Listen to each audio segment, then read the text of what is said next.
Francis Schaeffer tells another story that's found in this book, How to Be Your Own Selfish Pig. It's one of the books, in fact, I would say it's the only book outside of Scripture when I was teaching high school that I had my students read in Christian schools. How to Be Your Own Selfish Pig. One of the things I love about this book are all of the stories in it. And you can access this book easily enough, find it online. I highly recommend that you do. Some of the stories that I tell actually are coming from this book. This story is such an important story, and one that was so important and powerful to me and my students that I thought I would simply read it to you, like a grandfather might read to his grandchildren. So, listen closely to this story because it has to do with the issue of reality. If indeed there is a God who is separate from us, he's transcendent, and also at the same time he is immanent, he cares for and is close to his creation, then he has something to say about reality.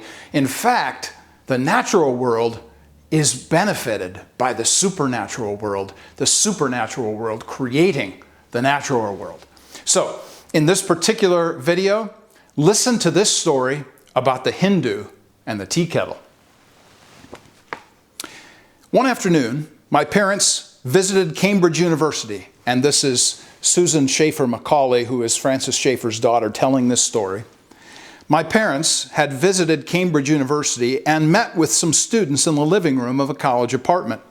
My husband-to-be Ronald, his good friend Tom, and other students gathered round the fireplace. A tea kettle was whistling cheerfully on a gas burner nearby, promising hot cups of tea. As the group discussed ideas, one young man from India, who was Hindu by religion, began to speak against Christian ideas of truth. My father, Francis Schaeffer, decided to probe the fellow's own conclusions to show that he could not actually live and act upon what he said he believed. Francis begins, "Are we agreed that you believe that there is only one reality, which includes all things and all ideas?" The young man nodded. Then my father pursued, "This means that ultimately everything is the same, that any difference we see in the temporary world is an illusion, that there's no such thing as a separate personality, correct? No difference between good and evil, or between cruelty and non-cruelty." Wow, the young man had agreed again, but the others in the room were surprised at the full extent of their friend's Hindu beliefs and what they could be. Tom, one of the people that was in this room at the time, was struck by the fact that such beliefs didn't fit into the real world. But instead of arguing, he reached for the steaming tea kettle, lifted it over the surprised Hindu's head, and began to speak to him this way. Everybody looked surprised, and the Indian student looked scared to death. And so Tom said, "If what you believe is really true, there is no ultimate difference between cruelty and non-cruelty. So whether I choose to pour this boiling water over your head or not, doesn't really matter." There was a moment of silence, and then the Indian rose and left the room without comment.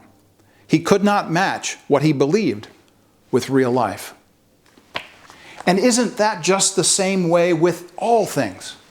How do we match what is all around us in the created world with what we know to be true from what Scripture teaches us about this transcendent and immanent God at the same time? How do we understand reality? And how do we get after the idea that we know that something is real?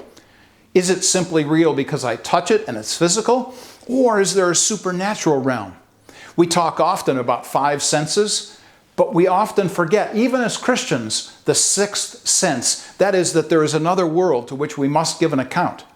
And that world has been ordered and ordained by the God who has made all things. He is the author of Revelation. He is the one who established the baseline of starting points in Genesis 1:1. In the beginning, God created the heavens and the earth. This story about the Hindu and the tea kettle helps us to understand about reality, about the way things are, the way things work, the way God made them to work, and the reason why, as Christians, we think the way we do about the world in which we live. So, I've given you some passages of Scripture to think about, to consider, and then also some questions to answer. I hope you enjoy.